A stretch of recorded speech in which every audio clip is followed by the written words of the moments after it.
Finalmente chegou a hora dos seres mais poderosos do mundo pisarem em Egghead. Os 5 anciões vão se juntar e mostrar uma força de outro mundo pra acabar com os chapéus de palha. E como se já não fosse o bastante, hoje a gente vai finalmente ver a luta final entre o Zoro e o Rob Lute. Então meu parceiro, se prepara, porque o final desse episódio tá simplesmente absoluto cinema. Lá em Egghead, a Bonnie sai devastada da salinha proibida, falando pro Vegapunk que ela viu todas as memórias do Kuma. E o velho tava triste porque ele quebrou a promessa que fez pro pai dela. Até alguns minutos atrás, a Bonnie queria arrancar a cabeça do velho, mas agora ela voltou pra sua forma de criança pra dar um abraço no coroa e pedir desculpas pra ele. Depois disso, o linguarudo pede pra ela estender a mão e entrega um presente de 10 anos do Kuma. Era um colar de safira com formato de sol, e a guria ficou muito feliz porque lembrava o herói dela e do Kuma, Nika, o deus do sol. E o velhote pergunta quem imaginaria que aquele garoto se transformaria em algo assim. A Bonnie pergunta se o Luffy é filho do melhor amigo do Kuma, e o Vegapunk fala que até ele ficou surpreso quando os dois chegaram juntos. E ele conta pra ela tudo o que aconteceu enquanto ela tava vendo as memórias do Kuma. E aconteceu coisa pra caramba, né, já que ela ficou 6 episódios vendo essa bagaça. Mas agora sim chegou a hora que todo mundo esperava. A gente vai finalmente voltar pro presente, onde o pau tá rolando solto, meu filho. A Bonnie tava literalmente na palma da mão do corno do Saturn, falando que a culpa é toda dele. Ele é responsável por fazer o seu pai sofrer tanto e perder toda a humanidade. Os soldados apontam um brinquedo de furar moletom pra menina, e o Sanji tava puto porque ele não conseguia se mexer. E não era só ele, porque os outros dois bunda mole também estavam paralisados. O menino Luffy tava só o pó da rabiola, pedindo comida pra alguém, pelo amor de Deus. Um pedacinho de carne era tudo que ele precisava. E a Atlas fala que ela até arranjaria pra ele, mas ela também não consegue se mexer por causa do poder do Gorosei. Os soldados da marinha informaram que eles capturaram o guarda-costas do Vegapunk, e o Sentomaru, vulgo Big Mac, tinha tomado uma surra antes de ser capturado. O Kizaru também tava arregaçado no chão sem conseguir se mover. E olhando no fundo dos olhos da Bonnie, o Saturn fala que o pai dela tá morto. Já virou estampa de camisa do Vasco. O QG da marinha queria saber o que tava acontecendo, mas os soldados comuns não tinham como saber, já que ninguém abaixo do cargo de Comodoro podia entrar na ilha. Lá no reino da Frozen Let It Go, os moradores liam os jornais e não conseguiam acreditar que o novo Yonkou fez o Dr. Vegapunk de refém. E era praticamente impossível que isso terminasse sem nenhum derramamento de sangue. Lá em Copacabana, eles diziam que Egghead tá mais cercada que Ohara, e perguntavam se o Dr. Vegapunk tava bem. Lá na base do exército revolucionário, o dragão pergunta pra onde o Kuma iria se ele tiver o mínimo de controle sobre seu corpo. E o cabeça de Funko Pop fala que se fosse ele, atacaria Marejó sem pensar 2 vezes. Mas o Kuma com certeza iria pra outro lugar. O Saturn fala que chegou a hora da Bonnie se encontrar com o pai dela no outro mundo. Os soldados se preparam pra disparar e todo mundo tava desesperado. Mas a Bonnie manda ele se ferrar e fala que se ela vai morrer, vai pelo menos levar ele junto. E usou um futuro distorcido de Nika. Nem o Saturn acreditou quando ouviu. Menos ainda quando viu aqueles braços gigantes indo parar na cara dele. E muito menos quando o ataque da menina falhou e não fez nem cócegas. O vagabundo começa a espremer ela ainda mais forte, falando que ela só conhece o nome de Nika por ser filha do Kuma. Mas ela não deve ter nem ideia do que é. Falando que ela ainda não deve ter feito a conexão entre Nika e a versão branca do chapéu de palha. E fala que ela é mesmo muito burra. Lá embaixo, o Luffy tava se empanturrando de McLanche feliz, comendo até o brinquedo que vem junto. O Saturn pergunta quem deu comida pra ele, e os soldados falam que não foram eles. Então o Coroa manda botarem as algemas de Kairoseki nele de uma vez. Lá em cima, a Bonnie tentava de tudo, mas não conseguia nem mudar a idade do Gorosei. E ele fala que ela não pode fazer nada contra ele, porque foi ele mesmo quem deu esse poder pra ela. E o choque foi tão grande que o nariz da guria até sangrou. Ele fala que foi um experimento, pra ver se eles conseguiam dar poderes a um bebê com o extrato de Akuma no Mi. E a fruta da idade foi um sucesso, mas ela não tem valor nenhum. O verdadeiro poder é que ela pode se transformar em qualquer versão futura possível dela mesma. O canalha zoa ela por acreditar que Nika é real, mas ela fica boladona gritando que ele é real, e que ela procura por ele desde que seu pai foi transformado em um ciborgue. Mas o Saturn fala que ela fica fraca desse jeito. É a prova de que ela tá começando a acreditar que Nika não é real. O pai dela também acreditava nessa besteira, e um dia diz pra ele que queria salvar pessoas assim como Nika, como se já não fosse um maldito o suficiente. Ele ainda revela que foi ele quem fez experimentos com drogas na mãe dela. Mas ele nem precisa falar que o experimento foi um fracasso, né? O coração da Bonnie começou a bater mais forte, parecendo que ia parar a qualquer momento. Do nada, um meteoro cai na ilha e faz uma rajada de vento tão forte que manda soldados voando e até derruba as árvores da floresta. A Bonnie não conseguia parar de chorar, falando que é literalmente tudo culpa do Saturn. E o Vegapunk tava furioso, perguntando se foi tudo um experimento dele. E nem acredita que esse maldito ofereceu um acordo pra salvar a filha do Kuma, como se tivesse fazendo um favor, já que foi ele quem causou tudo isso. Mas o Saturn manda ele se colocar no seu lugar e pergunta se ele se preocuparia com os sentimentos de meros insetos. E pisa fofo no chão, falando que não faz sentido se importar com o lixo. Ó, se eu encontro esse anel de Saturno na rua, ó.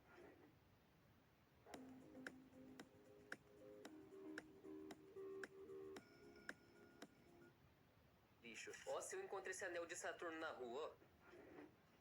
Fique esperto que você tá me deixando cheio de ódio, maluco. Lá do outro lado, aquele meteoro, na verdade, era o papai do ano. Os marinheiros perguntam se aquilo era um pacifista, mas perceberam que não, porque esse aí tinha patas na mão. Então, era o verdadeiro Bartolomeu Kuma. Ele disparou um Kamehameha que destruiu um prédio na hora. Um soldado avisa que a costa sudeste de Egghead tá sob ataque do Eishichibukai Bartolomeu Kuma. E o chip de autoridade não tava funcionando como de costume. Geral ficou surpreso e o Vegapunk pergunta por que o Kuma tá aqui. Mas o Saturn fala que não tem o que temer, porque não tem como o Kuma tá aqui. É, vai nessa, bobo. Esse Goroseizinho de bosta tá prestes a sentir o verdadeiro terror. A Bonnie tava com tanto medo que nem conseguia ouvir o que eles falavam. E o Doberman mandava abrirem fogo contra o Kuma, pra ele não chegar no centro da ilha. Tacaram até bola de canhão nas costas do maluco, mas ele não desistiu. Continuou correndo no meio do fogo cruzado, sem parar por nada. Ele até tava quase caindo, mas começou a escutar o choro da Bonnie e tirou forças até da bunda pra seguir em frente. Parecia um tanque de guerra, mandando voando qualquer um que entrasse no caminho. O Saturn fala que ela é muito irritante e ia terminar com ela de vez. Mandou atirarem no pote dela e os paralisados ali embaixo gritaram pra eles pararem. Mas o Kuma finalmente chegou, mirando nas escopetas, explodindo qualquer um que ameaçasse a vida da Bonnie. O Saturn arremessa ela no chão igual um pedaço de bosta, enquanto ela pedia desculpas, porque mesmo depois de todo o esforço do Kuma pra salvar a vida dela, ela ainda vai acabar morrendo. Então o Saturn taca aquela perninha saliente a todo vapor pra destruir a menina. Mas o Kuma chega a tempo, bloqueando o Barão da Pisadinha com as próprias costas. Entrou na frente pra proteger a Bonnie, que não sabia se chorava ou abraçava ele. O Saturn não conseguia acreditar no que tava vendo. Arrancou as garras do ursão e disparou mais uma vez. Mas o homem segura no ar e o barbudo até derruba a bengala, perguntando pro Vegapunk como isso tá acontecendo, já que o Kuma deveria estar morto. O Kuma olha pro Saturn e lembra de toda a desgraça que ele fez ele passar, tendo toda a sua família escravizada e perdendo quase todo mundo que ele ama. Mas ele ainda tava vivo pra lutar pela única pessoa que ele pode proteger. O Saturn fala que ele devia ter virado carne moída, porque assim que o exército revolucionário resgatou o Kuma, ele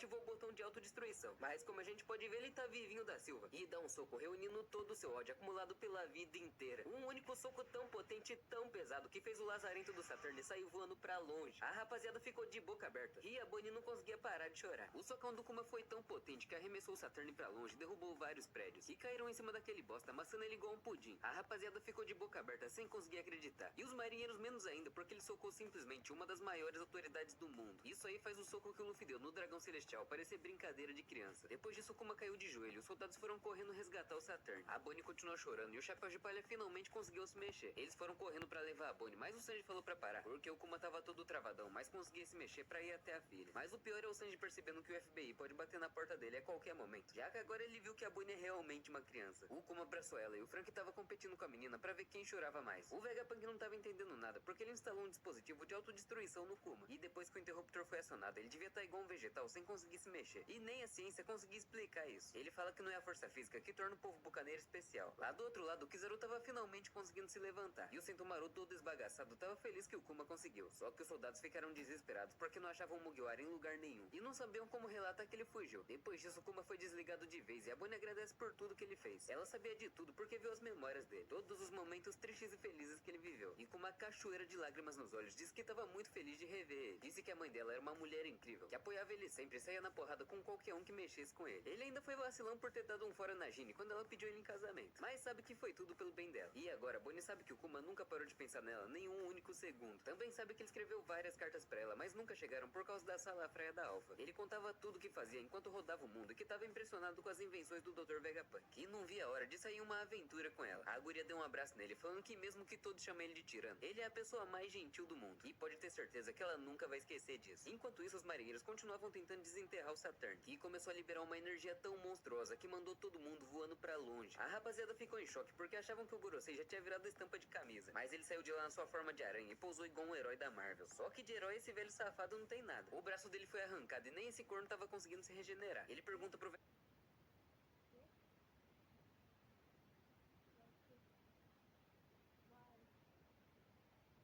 Vegapunk se foi ele quem fez isso. Mas o velho fala que pra ele isso foi o poder do amor. O chifrudo fala que isso não passa de um erro e começa a se regenerar de novo. O chifre dele fica lustradinho e o braço novinho em folha. O cozinheiro de boteco pergunta como o corpo dele se regenerou tão rápido. E agora que o Gorosei tava zero bala, ele disse que não precisa mais do Kuma e lançou as garras pra cima dele de novo. Só que o Sanji chegou dando uma bicuda pra parar aquele velho barbudo. O Frank grita que o Kuma também ajudou muito eles várias vezes e preparou um raio laser pra explodir aquele vagabundo. Mas o Kizaru se levanta falando que eles cresceram muito. O robozão perfura o Saturn e manda ele pro inferno. Mas o Borsalino brota atrás dele, mandando ele mostrar como ele ficou forte. E deu uma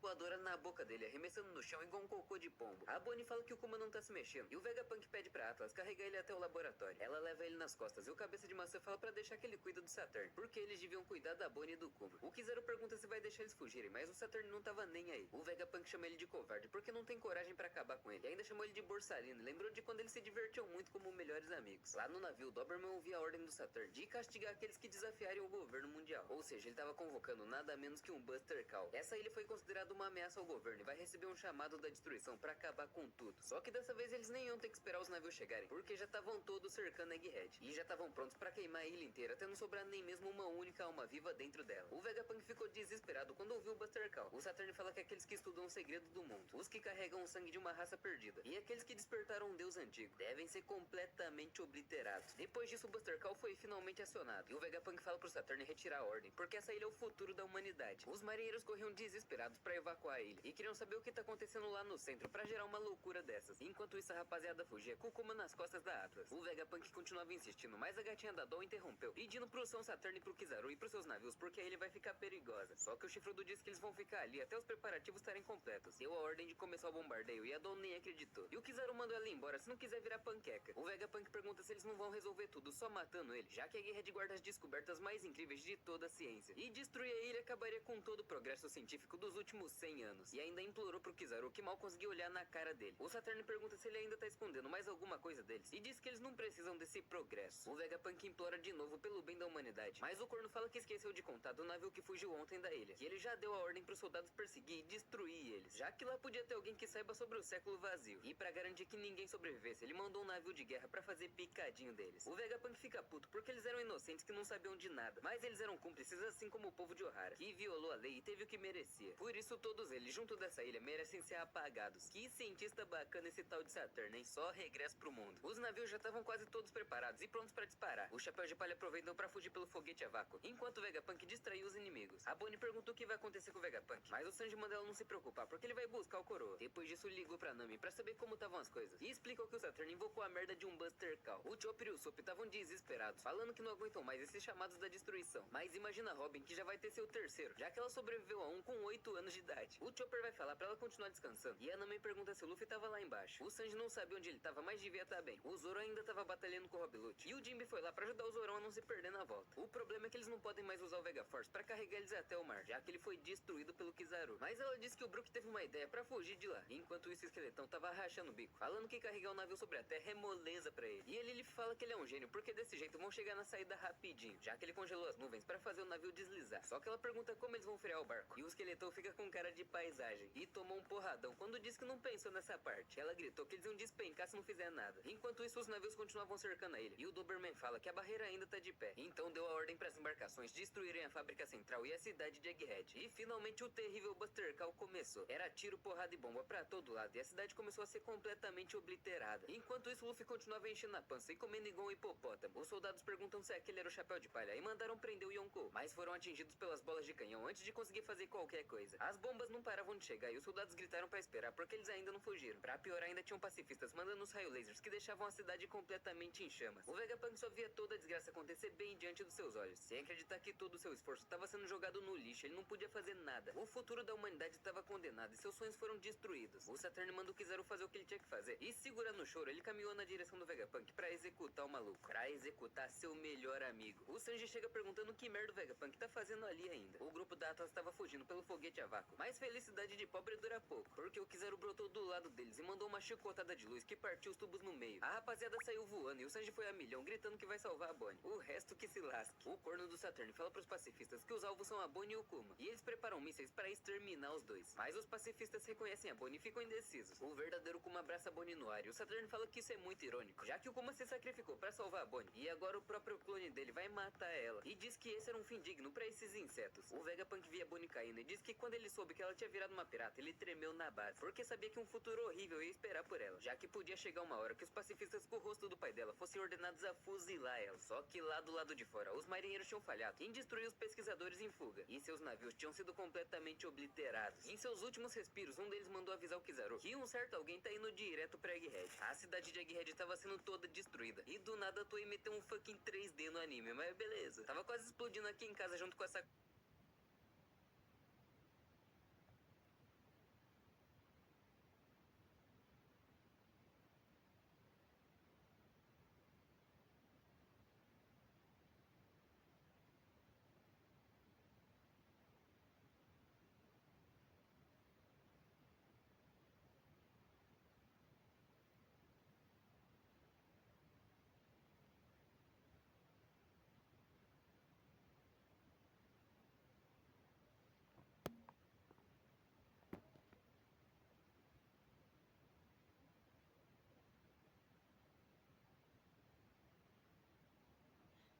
que um certo alguém tá indo direto pra Egghead. A cidade de Egghead tava sendo toda destruída. E do nada a Toei meteu um fucking 3D no anime, mas beleza. Tava quase explodindo aqui em casa junto com essa